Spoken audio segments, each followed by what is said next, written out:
নমস্কার। ঠাকুর মা স্বামীজি আর আমার গুরু মহারাজের চরণে প্রণাম নিবেদন করে শুরু করছি আজকের পাঠ। আজ আমি আপনাদের স্বামী খান্তানন্দের লেখা থেকে শ্রীমৎ স্বামী ভূতেশানন্দজি মহারাজের জীবনের কিছু ঘটনা বলবো। তিনি যখন গুজরাটে যান তার মাসখানেকের মধ্যেই গুজরাটি ভাষাটি তিনি শিখে ফেলেছিলেন। তাঁর ওখানকার সবচেয়ে বড় কাজ হলো গুজরাটিতে প্রকাশনার কাজ। ওখানে আগে আমাদের দু একটি বই গুজরাটিতে প্রকাশিত হয়েছিল, যেমন লীলা প্রসঙ্গ। এক ভক্ত সেগুলি করেছিলেন, তাও বাংলা ভাষার ঠিক ঠিক অনুবাদ হয়নি গুজরাটিতে। মহারাজ এই নিয়ে গল্পও করতেন, মজাও করতেন।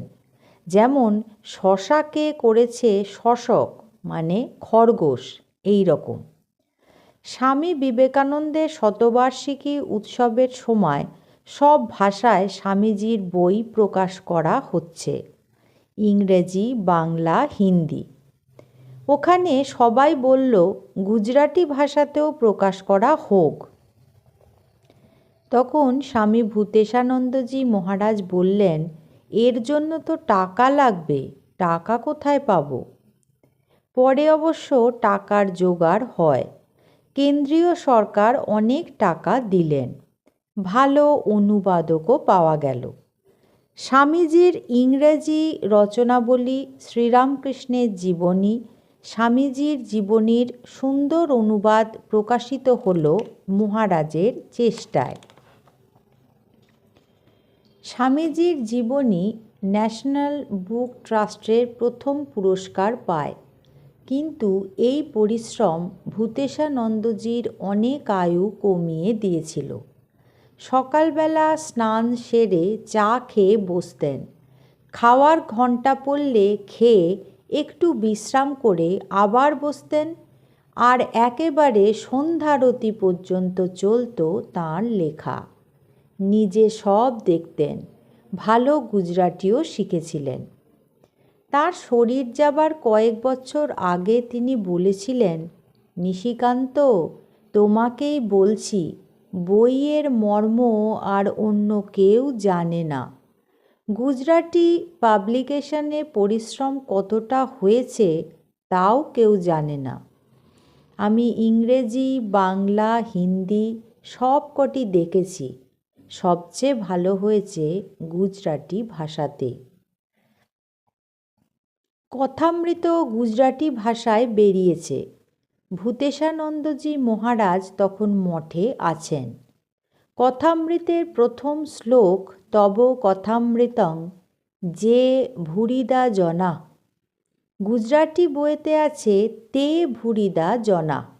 ভূতেশানন্দজি মহারাজ বিশেষ করে সংস্কৃত শব্দ, সংস্কৃত শ্লোক সম্বন্ধে খুব পার্টিকুলার ছিলেন।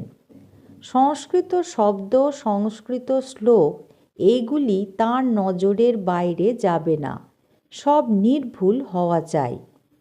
বইটি প্রেস থেকে যখন এলো, আত্মস্থানন্দজি মহারাজ তখন রাজকোটে। দেখে বললেন, আরে, প্রথম শ্লোকেই তো ভুল। তখন আমি বললাম, ভূতেশানন্দজি মহারাজই এডিট করেছেন। বললেন, হোক ভূতেশানন্দজি মহারাজ, ভুল তো ভুলই। আমার ওপর চটেই গেলেন, বললেন, ভুল বলছি, তার মানে এটা ভুলই হয়েছে।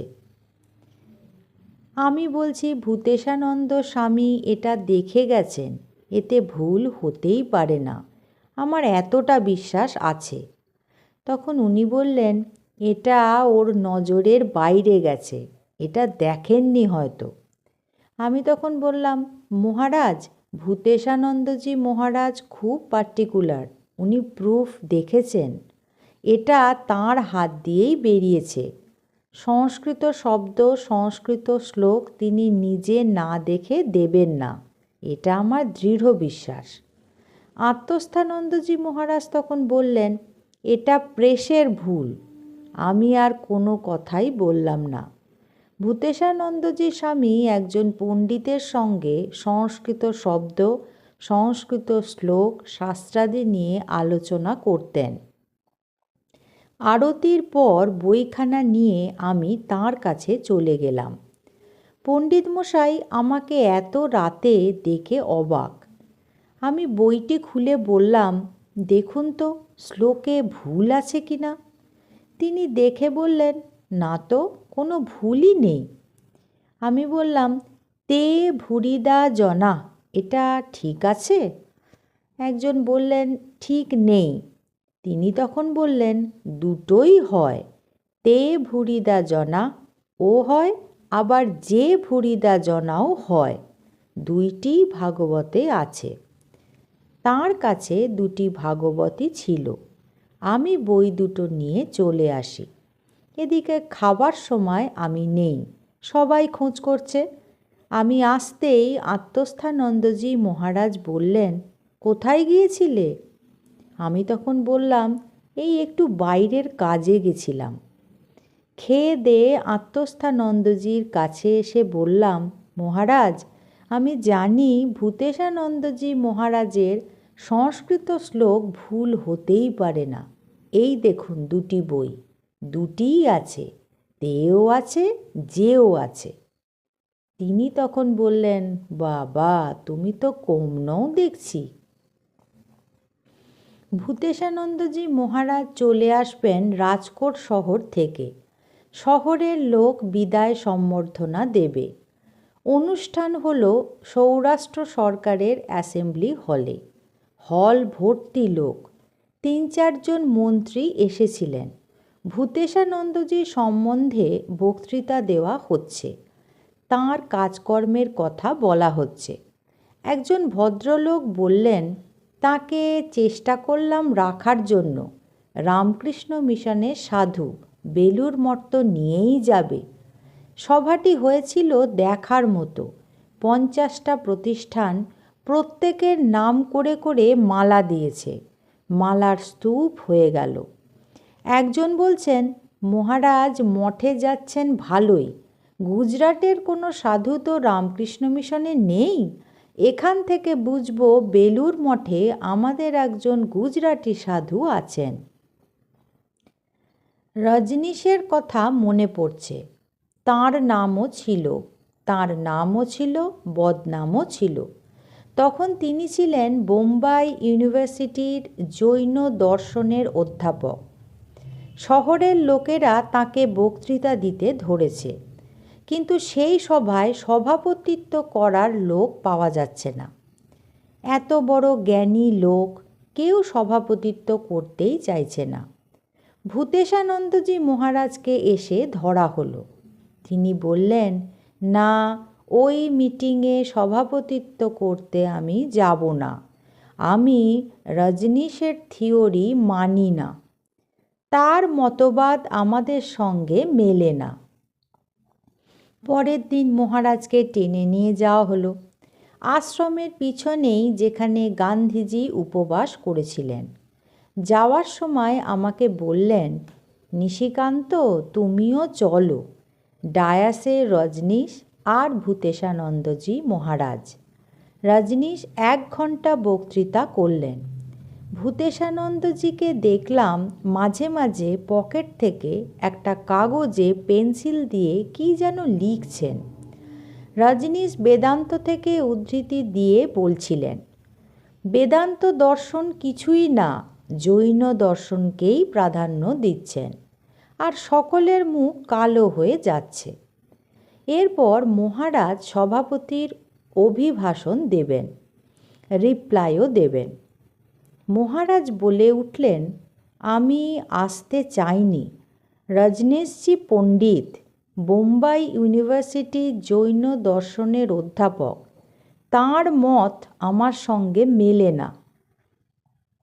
এইসব ভূমিকা করলেন। তারপর বললেন, উনি এই শ্লোক উদ্ধৃত করেছেন, কিন্তু এই শ্লোকে শাস্ত্র এই বলেছেন। রজনীশজি উল্টোটা বলেছেন। শাস্ত্রের ব্যাখ্যা করেননি, অপব্যাখ্যা করেছেন। যেই উনি বলেছেন কথাটা অপব্যাখ্যা করেছেন, অমনি হাততালি শুরু হয়ে গেল। রজনীশের উদ্ধৃত সব শ্লোকগুলি এক এক করে ধরে ধরে দেখালেন রজনীশের ব্যাখ্যা পুরোপুরি ভুল, অপব্যাখ্যা।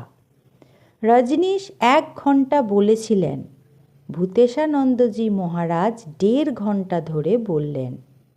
সভা শেষ হতেই যাঁরা নিয়ে গিয়েছিলেন তাঁরা ওইখানেই সাষ্টাঙ্গে মহারাজকে প্রণাম করলেন। রজনীশ কিন্তু একটা কথাও বলেননি, চুপচাপ সভা থেকে মাথা নিচু করে নেবে চলে গিয়েছিলেন। আজ এই পর্যন্তই। পরবর্তী পর্বে আমি আপনাদের এইরকমই কিছু ঘটনা শোনাব। ঠাকুর মা স্বামীজি আর আমার গুরু মহারাজের চরণে আপনাদের সর্বাঙ্গীন মঙ্গল কামনা করি। সকলে ভালো থাকুন, সুস্থ থাকুন। নমস্কার।